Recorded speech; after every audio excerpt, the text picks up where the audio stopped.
John 21:18, pakatandaan mo, nung bata ka pa, ikaw ang nagbibihis sa iyong sarili at pumupunta ka kung saan mo gusto.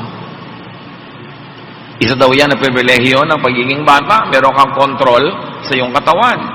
Binibihisan mo ang sarili, pumupunta ka sa ibig mong puntahan. Ngunit pagtanda mo, sa pagpapatuloy, iuunat mo ang iyong mga kamay at iba ang magbibihis sa iyo at dadalhin ka kung saan hindi mo gusto. Nagaganap daw ito pagtanda, pag mahina ka na, you no longer have complete control over your body. Kaya habang maaga, pumunta ka na sa gusto mong puntahan. Habang kaya pa. At hanggat maaari, habang bata ka pa, magbihis ka ng matatanda at mahihina. At ipanalangin at asahan, kung ikaw naman ang tumanda, ay meron din magbihis sa iyo. Kasi ang itinatanim ay inaani. Magpasyal ka na ng mga matatanda, para kung ikaw naman ang tumanda, ay maaaring sa iyong itinanim, ay meron namang magpasyal sa iyo. Ang pagyayabang, maaari rin tungkol sa physical beauty. Isa yan sa mga nagiging dahilan ng pagmamalaki, kagandahan. Pero sabi ng Proverbs 31:30, kumukupas ang ganda.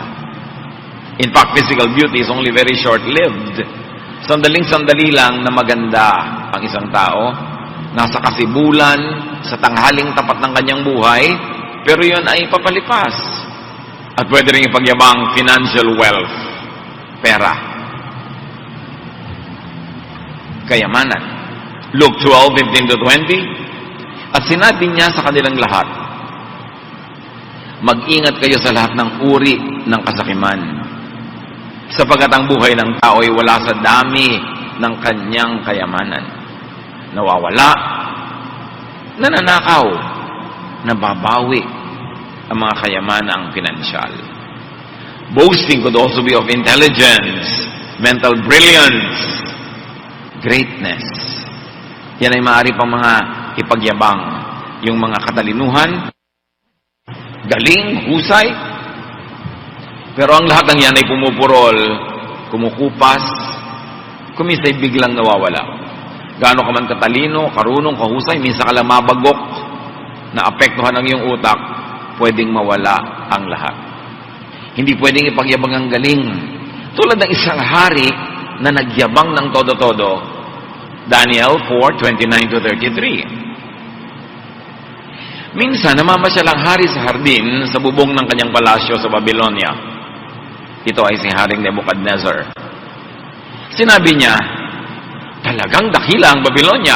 Ako ang nagtatag nito upang maging pangunahing lungsod at maging sagisag ng aking karangalan at kapangyarihan.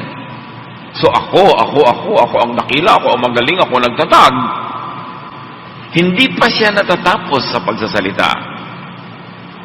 Nang isang tinig mula sa langit ang nagsabi, Haring Nebuchadnezzar, pakinggan mo ito. Aalisin na sa iyo ang kaharian. Katatapos-tapos pala niya magyabang, meron ng bawi ang langit, sapagkat sinosolo niya ang karangalan at di niya kinikilala ang Diyos sa langit.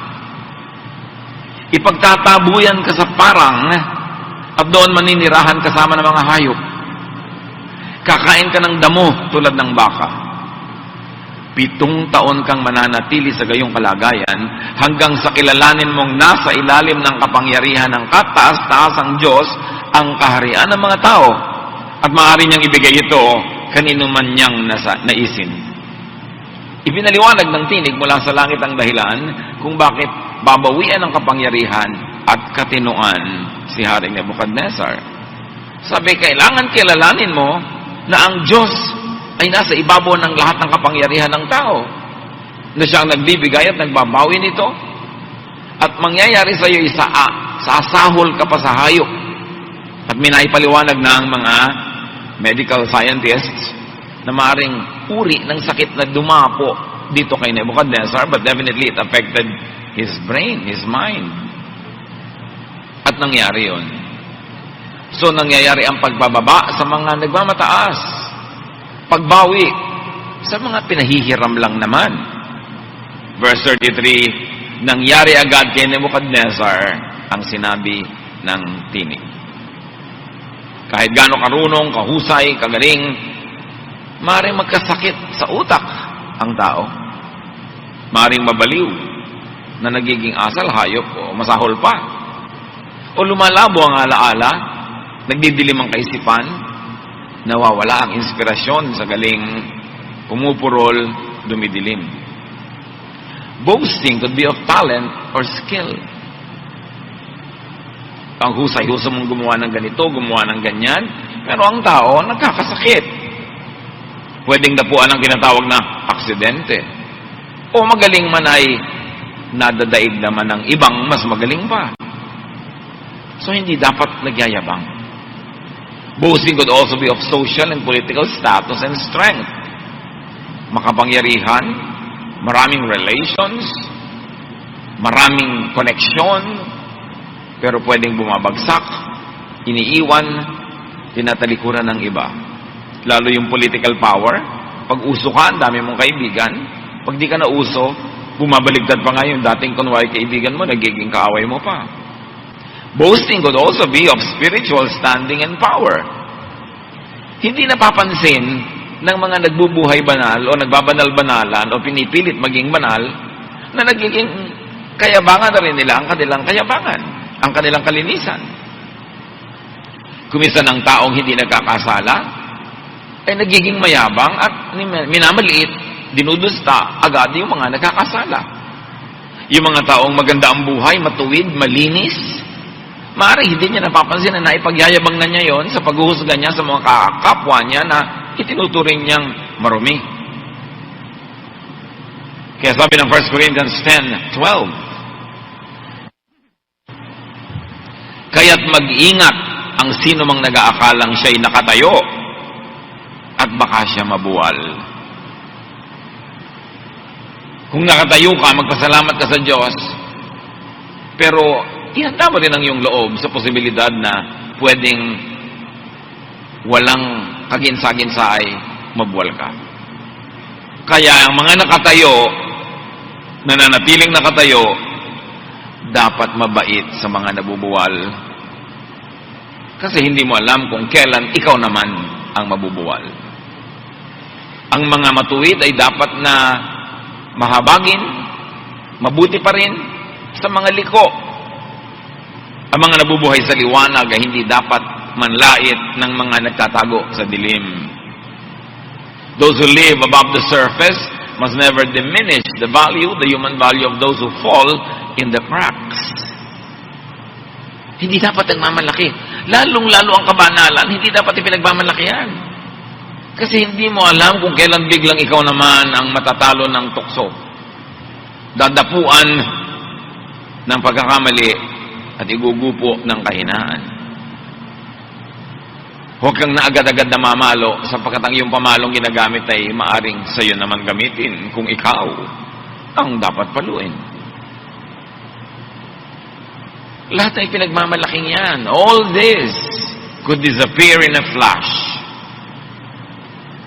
Tulad ng nangyari kay Job, na nakatala sa Job 1:13-21. Ang yaman-yaman niya, dami-dami niyang anak at mga manugang, napakarami niyang kaibigan, mapakalusog ng kanyang katawan, pero sa isang araw, nabawian ng lahat ng yaman, namatay ang lahat ng anak, ang mga kaibigan ay naglayuan sa kanya, at iniwan siya ng kalusugan, nabalot ng galis ang kanyang katawan mula tuktok ng ulo hanggang dulo ng daliri sa paa, at may kaisa-isang taong natira sa kanyang piling, ang kanyang asawa, na walang ginawa kundi siya ay guluhin at inisin.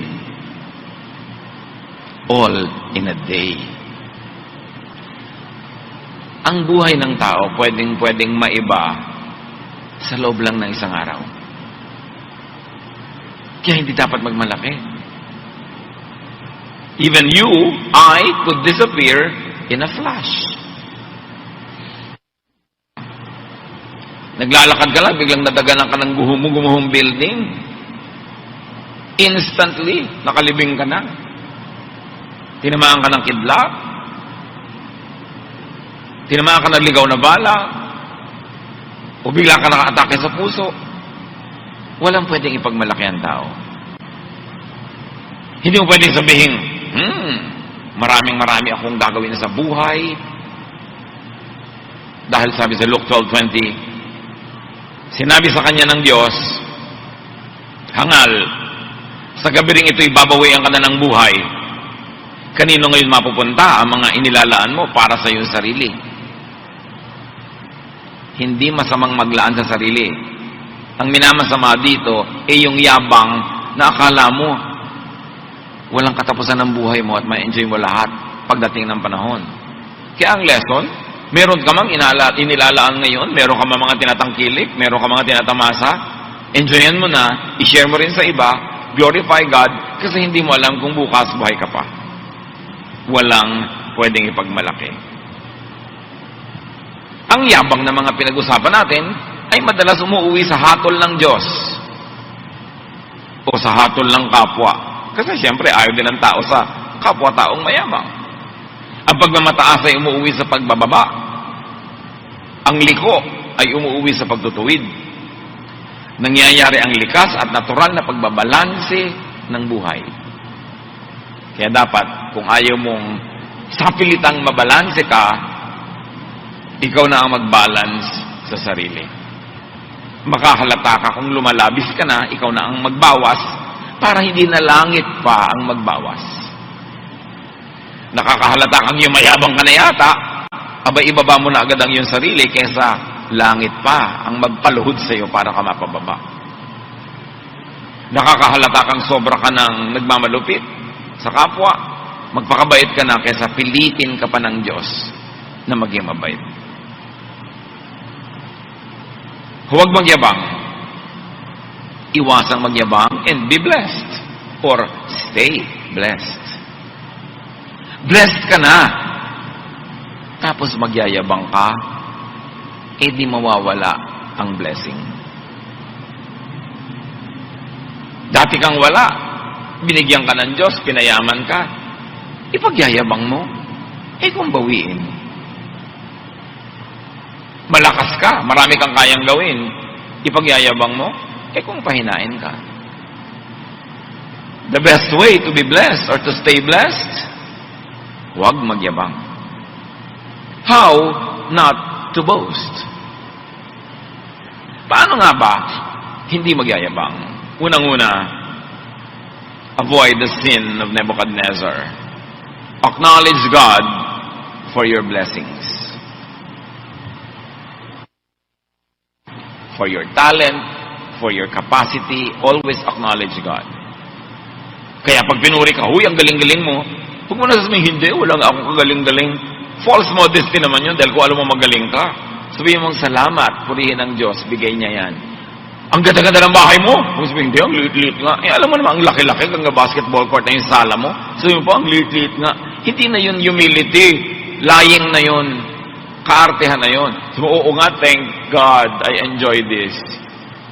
Naku, ang tali-talino ng anak mo, praise God, siya ang nagbibigay ng talino. Salamat at napapansin mo yan. Laging tanggapin ninyo yung papuri, pero ibigay sa Diyos. Pero huwag itanggi. Hindi yung mukhang-mukhang bata ka. Ay, yung mukhang-mukhang bata ka, hindi nga. May wrinkle-wrinkle nga ako. Samantalang nakatira ka na sa salon para ka magmukhang bata. Pagkatapos nung sinabing mukhang bata ka, hindi nga. Matanda nga itsura ko. Kaartehan na yun. When people compliment you, be thankful. You say, thank you. Praise God. Ang galing-galing mo naman tumula, ang galing-galing mo kumanta, salamat po at purihin ng Diyos. Huwag yung hindi naman po ako magaling. Kasi hindi na effective yun. Nakakainis pa nga yung ganda ng arte. Be thankful to God. Thank God all the time. And honor God with your blessings. Pag kinikilala natin na ang pagpapala ay galing sa Diyos, lagi natin siyang pinararangalan. And how do you honor God with your blessings? Multiply the blessings. Binigyan ka ng pera, sumaya ka, edi magpamigay ka rin para dumami ang sumaya, hindi lang ikaw. Multiply the effect of the blessing. Huwag susuluhin. Katulad nung binigyan ng Panginoon ng puhunan, hindi niya pinalago, napagalitan ng Panginoon. Matthew 25:27. Bakit hindi mo man lamang inilagay sa bangko ang aking salapi? Kahit paano may tinubos, kahit paano may may tinubo sana ito. Sabi ng Panginoon. May ibinigay sa iyong talent, palaguin mo yan. Kailangan tumubo ang Diyos. Binigyan ka ng talent na kumanta. Kumanta ka, hindi lang sa banyo. Kumanta ka sa publiko, kumanta ka ng mga makadiyos na awit. Para ang kabutihan ng Diyos ay mahayag sa pamamagitan ng awit. Ano mang talent, gamitin mo. You're a gifted teacher, mag-handle ka ng Bible study. You are gifted with a comfortable house, host a Bible study. Kasi doon mo napaparami yung epekto ng pagpapala. Minumultiply. Honor God with your blessings. Give back to God.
Kung galing sa Diyos, abay dapat ka magsukli. May ibinigay sa iyo, dapat bigyan mo siya ng tubo. Dapat ka mag-entrega sa Diyos. Kasi siya ang may bigay. Make at least correct offerings. Bakit dapat correct ng offerings? Because it is recognition of God as giver. Bakit napakahalang nagbabayad ka ng buwis? Sa gobyerno. Bakit pwede kang ikulong dahil lang hindi ka nagbayad ng buwis? Kasi pag nagbabayad ka ng buwis, ibig sabihin, nire-recognize mo yung gobyerno. Kaya ang mayroong mga civil disobedience, ayaw na i-recognize ang isang gobyerno, hindi sila nagbabayad ng buwis. Ngayon, nire-recognize mo ang Diyos. Nire-recognize mo siya ang nagbibigay ng lahat ng blessing, eh di nagbubuwis ka sa Kanya. Hindi dahil kailangan nyo ng Diyos, kundi kailangan nyo ng gawain ng Panginoon, o kaya kailangan mo yon para maalala mo lagi na bigay ng Diyos ang lahat, kaya dapat ka magbuwis. Genesis 28:22, ibabalik ko sa inyo ang 10 bahagi ng lahat ng ipagkakaloob ninyo sa akin. Kailangan ba ng Diyos yung 10? Hindi. Pero kailangan ng kanyang bahay dalanginan. At number 2, kailangan nung tumanggap ng pagpapala na ipaalala sa kanyang sarili na bigay lang yun ng Diyos at di niya dapat solohin. So there is a practical and there's a symbolic and a ceremonial value to giving back to God. Kaya sa Malakay 3:8-11, ang walang kamatayang teaching na ito, kausap ng Diyos ang bayan, ang tanong ko naman ay, matuwid bang pagnakawan ng tao ang Diyos? Hindi. Ngunit pinagnanakawan niyo ako. Sa paanong paraan? Sa mga 10 bahagi ng mga handog. Isinusumpa ko kayong lahat sapagkat ako'y pinagnanakawan ng buong bansa. Sabi ng Diyos.